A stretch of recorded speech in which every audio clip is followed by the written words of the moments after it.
La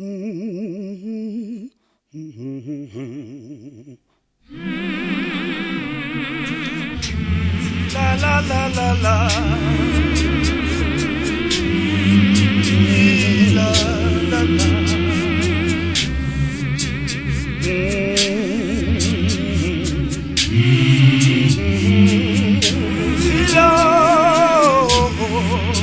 Oh, conscient, tu vois, oh, oh, oh, oh, oh, oh.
Sibingelele bazalwane.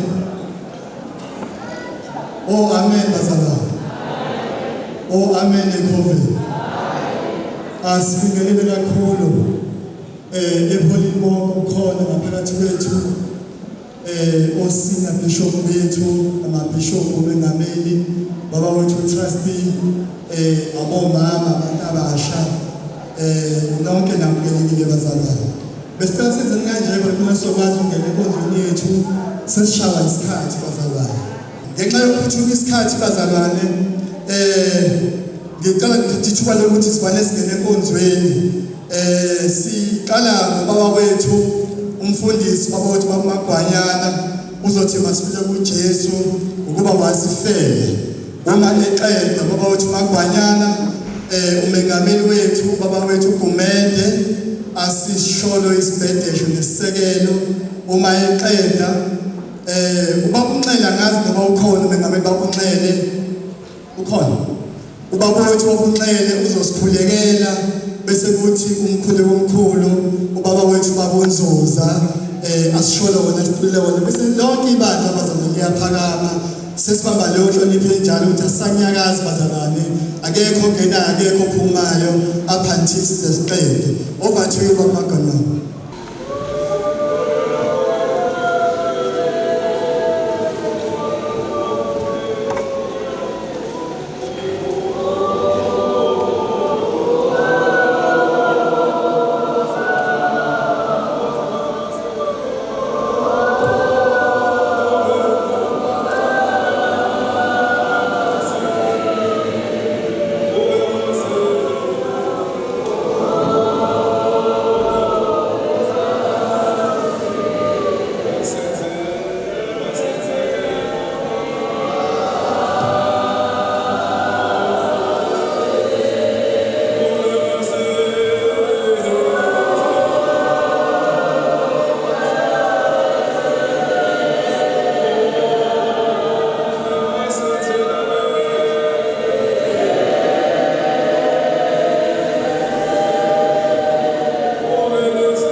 Sizalwane egameni elihle lenkosi yethu Jesu Kristu.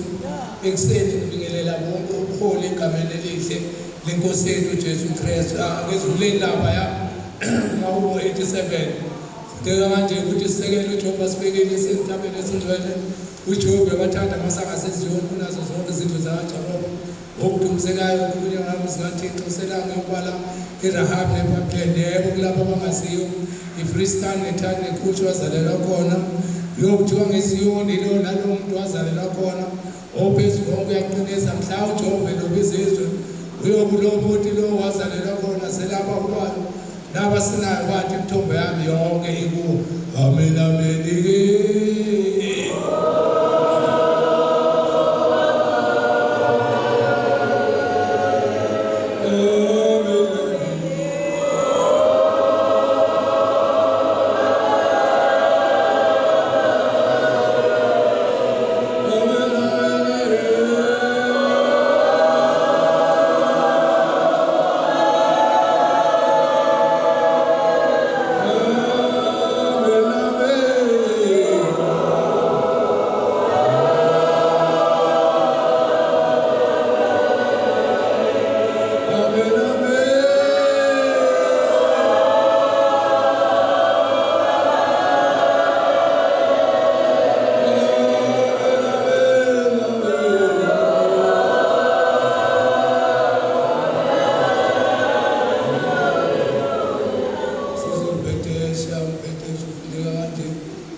Isono sami siphambi njalo sithele isibuso kwakwezweni zami uhlambile wonke amacala enhlatshelo kaNkulunkulu umoya wokulethiziyo ephulweni edabuleyo uNkulunkulu akuyidelela ethi nithempule inhliziyo zenu ungabi izingubo nibuyele kuJehova uNkulunkulu wenu ngobunomusa nesike wephuza ukuthukuthela okwenkosi uNkulunkulu wethu isihle nokuthethelela okuba sibukele kuye silalelanga izwi kaJehova uNkulunkulu wethu uhambe emthethweni abayibeke phambi kwethu ngiyale Jehova kube ngokufanele kungabi ngolakalaka funa unciphiso ithi phendukani ubuso wezulu ususondele ngiyosuka ngiyekubaba ngithi baba ngonile phambi kwakho nasemehlweni akho ngakho ngisafanele kuthiwa ngendodana yakho ithi usungangeni kwahluleleni incebo yakho ngokuba khulu umuntu phambi kwabo bonke abakhona namuhla uma sithi asinasono siyazidukisa eqine saliko kithi uma zivuma izono zethu uthembekile ulungile uba sithethelela izono zethu asidanguluko khoma lo ngithi bazalwana abathandekayo imbali ezigcwele iyasiyala endaweni ezindawo ukuba bazivuma izono zethu eningi nokonakala nokuba singazenzi isifihle emshweni kaNkulunkulu somandla babonto sezulwini kodwa sizivume ngenhliziyo yethu ebekileyo nephansi nekhalamo nelalelayo ukuze sithole ukuthethelela kwazo ngakho ubele babo ongenasibelo ngakho ngiyamcenga ngimnusana nonke likhona namhla ukwane kuphelekezele ngenhliziyo emhlophe nangezwe ethobekileyo siye ehlalweni somusa wasezulwini amen amen.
vuma isiphosiso zabo philisa abaphendukayo njengokuthembisa kwakho okushunyayelweni ebantwini ngoKristu uJesu inkosi yethu kuze kuthi Baba onomhawu ophezulu konke usiphe ngenxa yakhe ukuba sithi emva kwalokhu sihlale ngenhlalo ehlanzekileyo nelungileyo nepholileyo ukuze kudunyiswe igama lakho. Amen. Siyabonga Baba wethu ongcwele egameni lenkosi yethu Jesu Kristu. Emini moya ongcwele sibabaza igama lakho. Sibonga uNkulunkulu indawo nendawo lapho sisuka khona moya ongcwele abakude nabaseduzane. Ukuthi usivikekile ngesandla sakho elithizi lakho libukhali kunazo zonke inkinga. Siyabonga moya ongcwele. Sihlanganiseke manje mawuzoqala umsebenzi wakho moya ongcwele. Ube sibe munye uNkulunkulu Nkosi oyingcwele ngegazi nangegama lakho manje kuzobe phakathi naphakathi. Amen. Ababethu sezulwini masiniphathe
Siyabonga bazalwane.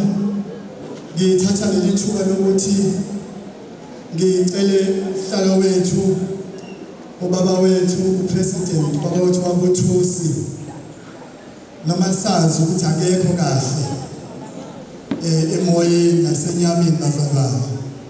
Kodwa siyacela ukuthi eze ngaphambili azomukela abazalwane ukuze sizokwazi ukuqhubeka nohlelo lwethu sesikhululekile bazalwane.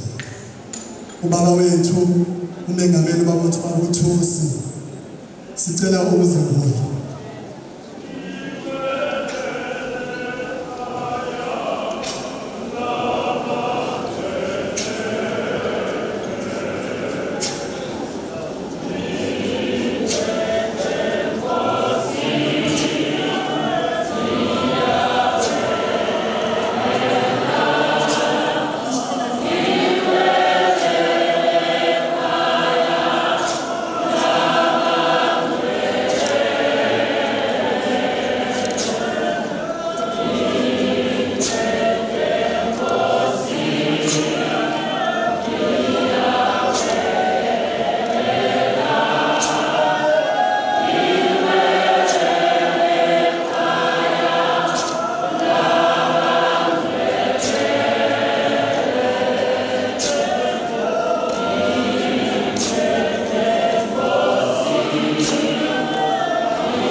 Siyabingelela usukela kubuholi bonke ama-senior bishop, amabhishophi onke, babawethu babu-trustee, abomengameli bonke, abefundisi bonke, abavangeli, abashumayeli, ngibingelele uLady Senior Mtshali, nama-Lady Senior amana khona,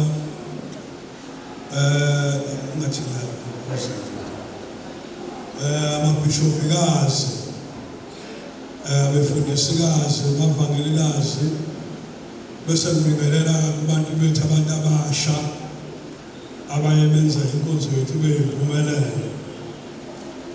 Thina mabengekho abantu abasha sesaqala ukudlozisa nje ngey'ndala ingoma, kodwa-ke bekubengcono ngoba sibuye kwenzeka uzoshaya u-2 siphume sihambe ngasenkonzweni. Amen. Ngibingelela-ke ama-secretary ethu kusukela ku-General Secretary National, Secretary Provincial, nama-provincial yase-Gauteng, kube Swaziland, i-committee yase-Gauteng ngiyalibona, kube-ke ngicabanga ukudala eSwazini mhlawumbe remember i-committee Swaziland. Amen. Ngiyabingelela kakhulu-ke lana-ke babuthi babuntanzi banginikeza umsebenzi wethu ube mncane kakhulu bazalwane. Angizoba nakho ukuba kude kakhulu ngoba ngiyathuthumela, bengingafanele ukuthi ngibe khona ngapha, kodwa-ke ngenxa yokuthi-ke nami ngibe sengithinta nabaholi bonke abathize abaningi bala ngaphakathi ebandleni nabangaphandle ebandleni, bengiqinisa ngokwazi ukuthi khona inkonzo kanje, bathi ubuholi bamfika kubonakale khona impela-ke nje uba kulesi sikhathi ngisebenzimeni bazalwane. Amen. Bazalwane-ke lana-ke babuthi babuntazi babengitshela ukuthi kuzoba nama-remarks akhona ofana ukuthi ngidlule kuwona bazalwane. Mabhishophu ethu nama-senior ethu bonke abaqhamuka ngaphandle kufanele sikuriphothele ukuthi siyazi ukuthi kuyoba nesimo esahlasela umhlaba wonke, esahlasela-ke ne-South Africa yonke ekuqaleni nje kulowo nyaka 2020, isifo esasibizwa nge-COVID saye saqala kuthiwa sika-19. So bazalwane-ke kufanele ukuthi-ke kule nkonzo ngoba sikuyona sikusho lokhu ukuthi sibonge bonke abakwazi ukubekezela lo sosimo esasibhekene naso se-COVID-19, ngoba njengoba sasikusona isimo se-COVID-19 kwakunezimo ezazikhona ezaziyinzima, kodwa siphuma njengabaholi siyokwenza umsebenzi yahlukahlukene. uNkulunkulu wasigcina sangahaqeka ngoba sasihambela abanye babehaqekile, kodwa-ke uNkulunkulu wasigcina nje bazalwane sabakhona. Ebese-ke kuba lesi simo sokuthi ngijabula kakhulu la ebandleni lase-COVID, ikakhulukazi nje bazalwane kule prophet engikuyona ukuthi ngathi kubhekene nesimo se-COVID, kunabanye abangazange baze bahlala phansi babheka isimo sabo sokudla babedla, kodwa bakwazi ukucabanga abanye bangaphandle ukuthi konje badlani bona. Ngaye ngathi nje ngihlangana nesalukazi esisanda kusifihla ugogo wethu uMamfeka, wangitshela ukuthi hey, kade kukhona uJoshua laphana kwami. uJoshua na, uJoshua wenzani kwakho la? Ehamba naye impela nokuzola. Bezongipha nje amaphasela, bangipha nje amaphasela. Okungazange uzokuyibona kodwa-ke yena yedwa-ke ugogo wethu uMamfeka owathola amaphasela ezandleni zalabazalwane, badlulela phambili nakwabanye. Bazalwane-ke babanikeza ekutheni ukuthi bakwazi ukuthi baphile. Kwasemngenelela kakhulu-ke uLady Senior wethu Mtshali.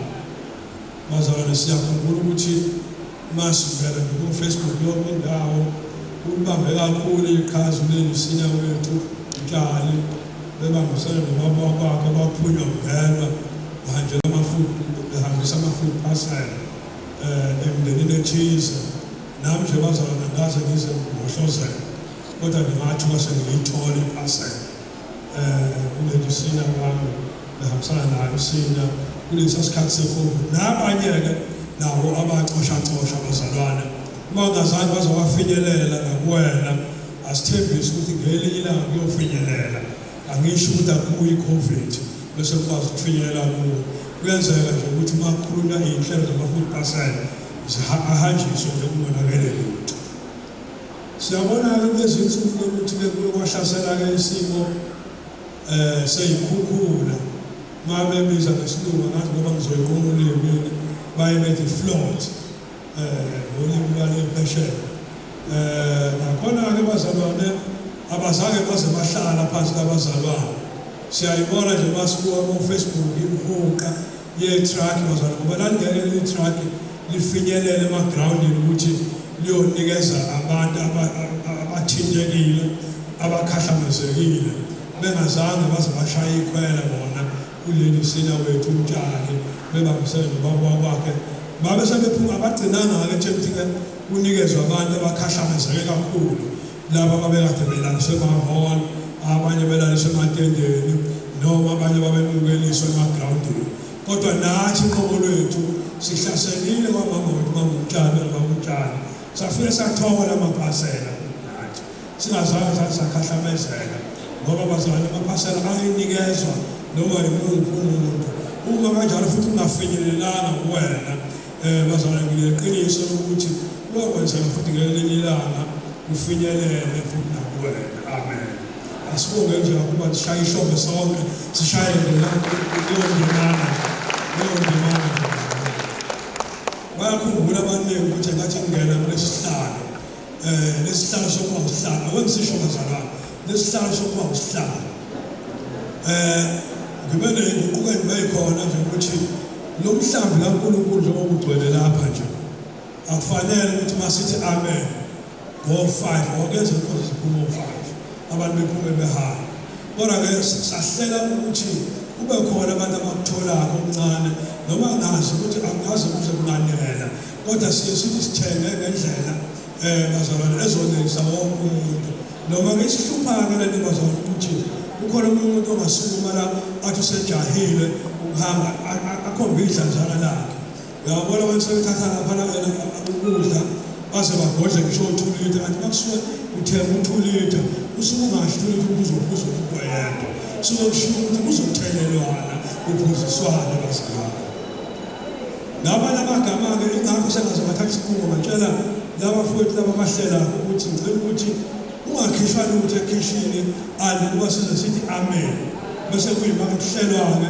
ukuthi ematafeni kuya kanjani ngoba laba abantu abaye bethi bayaphuthuma bagcina futhi sesibabona ukuthi sebebamba nathi futhi wena etafeni futhi kodwa bethathile abantu bayaphuthuma bazalwane sengisho ukuthi bazalwane-ke sizama ngayo indlela ukuhlela-ke naleli komiti ukuthi sangena kulelo hlelo lokuthi bonke abantu bathole noma ngisho ukuthi kodwa sikwazi ukunelisa nonke bazalwane siyakwemukela sina wethu lana e-KZN lenkonzo yekwata siyanemukela trustee lana lenkonzo yekwata siyanemukela masina wethu wabuthonto esuka eGauteng lana ekwata siyakwemukela sina wethu uTshali lana nabo bonke abaphelezela usinya bazalwane ngiyabonga kakhulu ngiyanibonga kakhulu bazalwane eniphelezela usinya isuka naleni izala ngapha la eKZN noma bethu behamba yedwa usimo noma bethu behamba yedwa ezofikela e-airport nokufika e-airport bezohlanganiswa impilo ukuze kukhombise ukuthi usina wethu uphepha noma wethu utrustee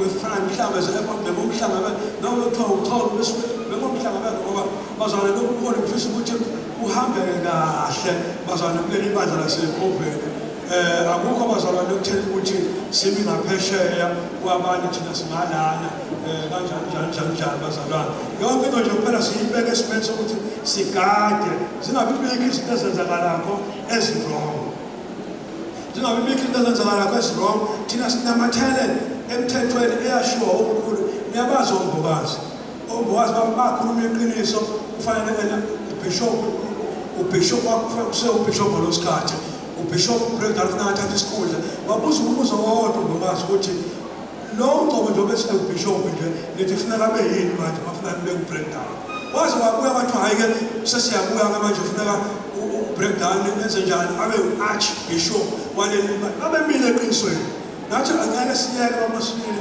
ukume eqinisweni ngofuna sithenga amehlo akho ngofuna sithenge amehlo omunye umuntu uNkulunkulu anibusise lonke bazalwane amen.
Siyabonga bazana siyabona khona ukuthi imoral is very high.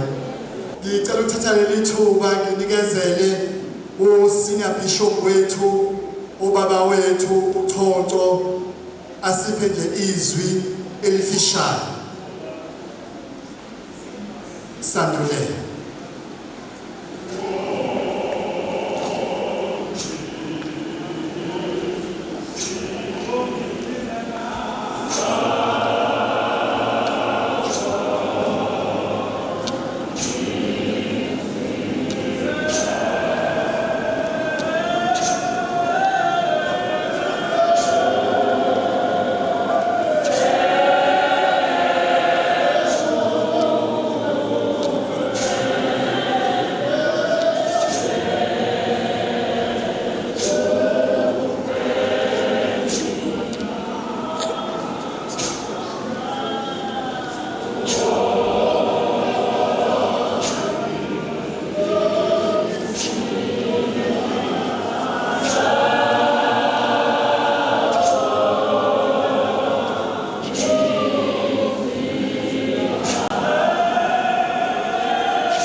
General ati KZN yanakekela ngingomunye ufakazi sizi ngifike izolo la eKZN trustee hey abazalwane bana ekhaya base KZN kube bengezenzela ngabona umunye ngithatha umunwe omunye ngithatha isandla iwe yabaphathana kahle ngakho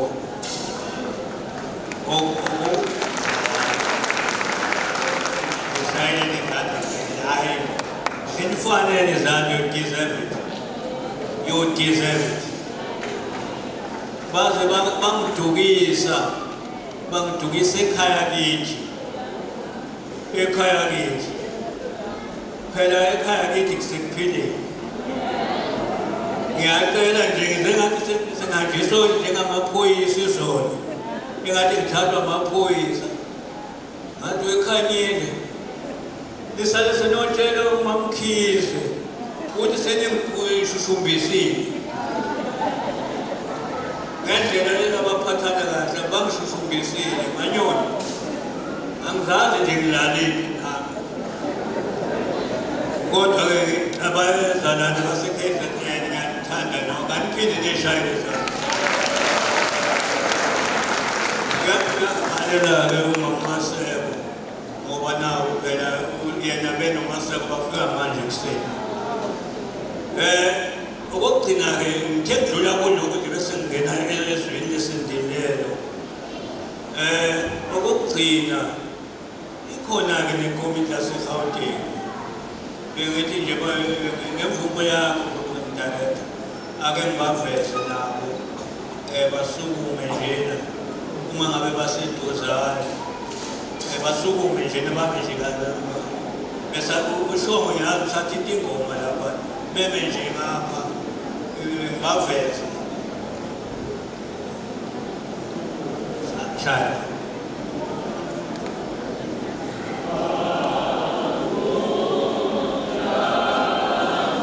Gauteng Committee ngangecela umkhulu ukuthi nisondele.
indodana yami uXolani wakaXhoxho uyo ongekho la uShilothe baba bengithanda ukuba khona futhi ngiyazi uzofikela ekhaya engazi mamkhizi bengazi ukuthi bazongishushumbisa nabo baba uShemphesini wethu baba uNkosi uShemphesini baba uNkosi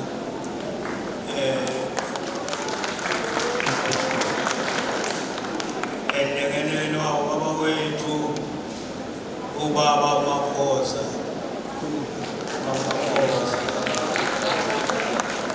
lona-ke uDG noma sithi uDeputy General ekhova zonke izimqili osekela ubaba wethu uShezi uyikhova zonke globally uyena sinoDeputy wethu ubaba wethu uManana uDuduzi kaManana sibeleke nonobhala wethu umama wethu Maseko osibhalelayo sibe nomama wethu Ximba mawufuna imali uye ngakuye usomnotho naye ukhona ngiyabonga abantu abami sengingaphela okugcina-ke engifuna ukusho ngithe uma siseGauteng ngathi kuyisiqalo eGauteng okuwukuthi-ke sisaya eKZN nakhona mhlawumbe bazokwenza okungcono kunathi niyabona ngihlele esitulweni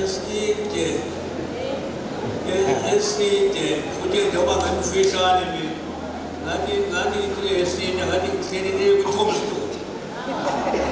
kwi-Tombstone sibonga kakhulu njengoba silapha-ke sisahamba ngenkambiso yaseGoven ezimnqini ilokhu kuthandwa ibandla ilokhu kuthandwa umndeni wakaSibiya lokho esikwenze okwenzeka namhlanje nokuthi size sisuke nathi eGauteng endaweni ezikude kungenxa yokuba isinqumo saleli bandla ukuthi wonke amakwata kuzomele siwahambele ngoba sikwazanga ukuthi siqhubeke no-Good Friday ngendlela efanelekile sizogcwalisa abagcwaliswayo ingalokhu kwesilapha namhlanje luningi-ke ushintsho emthandweni engisazolibona noma enilibonayo seniyabona ukuthi ubhishop afaka ama-round collar which is inqubo yebandla Sengiyabona ukuthi sekunanama-senior bishop wishes inqubo yebandla. Konke okwenzeka lapha kuyinqubo yebandla. Kuphela nje ukubambisana yiko kuzosisiza ukuthi ngabe kusaba beyikho-ke nokuthi siyibambe iqine ethusi ngoba sizobe sesihamba ngomthetho. Okokuqina uma phela nawe ubone ukuthi hayi kunzima akuhambisani nawe okuyizinqumo ezenzeke ebandleni akusho ukuthi-ke shiya ibandla. Angisezwana bazalwane, akusho ukuthi shiya ibandla kodwa qhubeka. Yesu ushintsho lona alumnandi futhi abantu ngeke abalibuke ngokufana kodwa ushintsho luhlale lulokhu likhona ukuze sikwazi ukuhamba endleleni sibambisene kodinga ukuthi kuhambe kushintshwe. Ngelinye ilanga nami esitulweni engihleli kuso thola ukuthi akusehlile umunye ushintsho lolo. Linye kuphela ivesi program director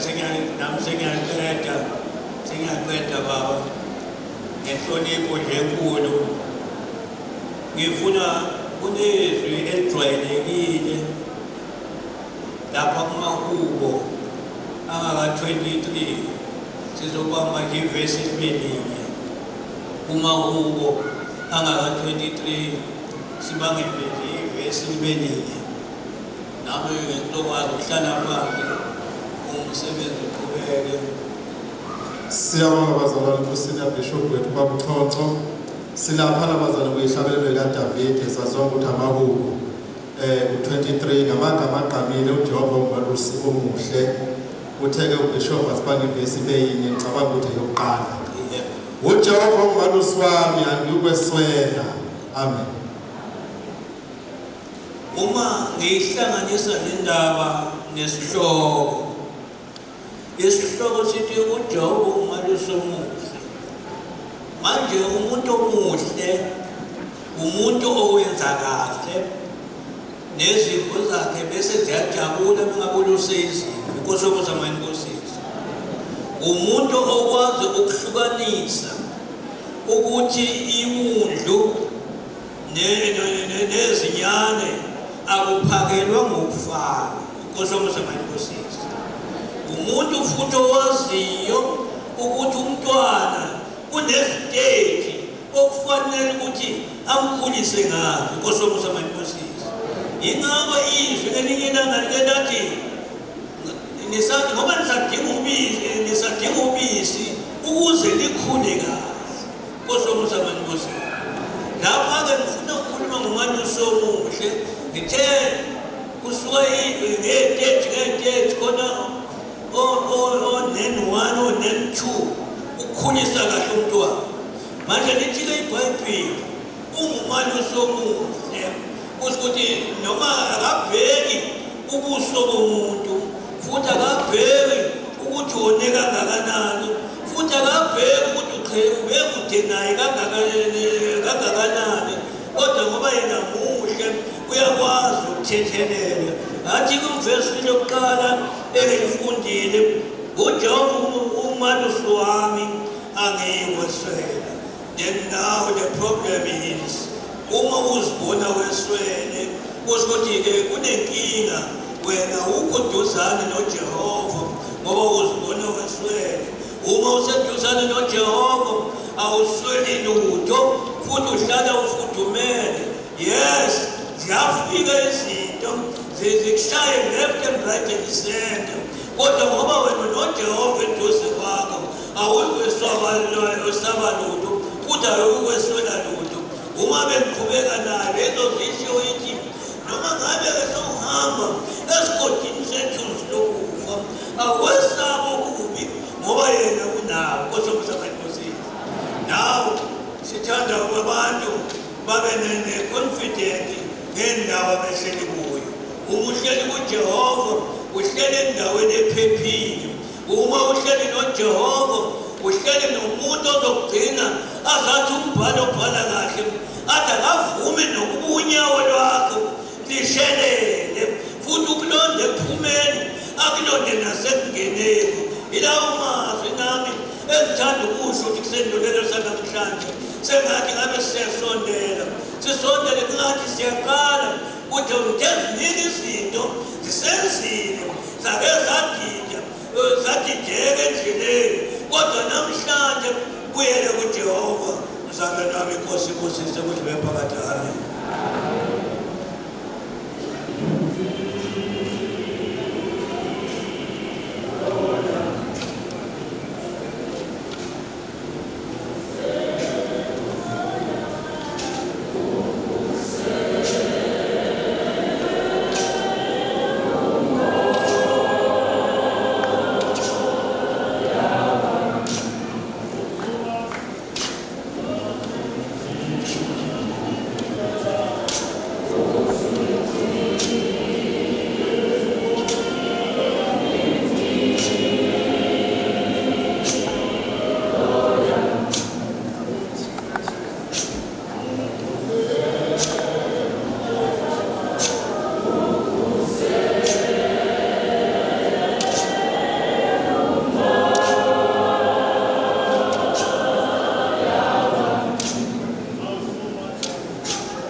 Siyabonga bazalwane, siyaqhubeka. Bengicela ukuthi lithuba kahle kahle le nkonzo bazalwane akusiye yethu. Ingakho nibona engathi ihamba ngalolu hlelo yobuholi ophezulu. Ngicela nje ukusukumisa ngokukhulu ukuyithoba Senior Bishop wethu JJ Mashinini uzosenzela isermon. ngoba sifisa ukuthi bazalwane uma sesingena kulamanye ama-items asele kodwa sibe sesidlile kahle izwi lenkosi nabo sine sabahlonipha ngendlela efanele isuku libandla lishayele nje ingoma emnandi sinawethu esazosipha izwi losuku.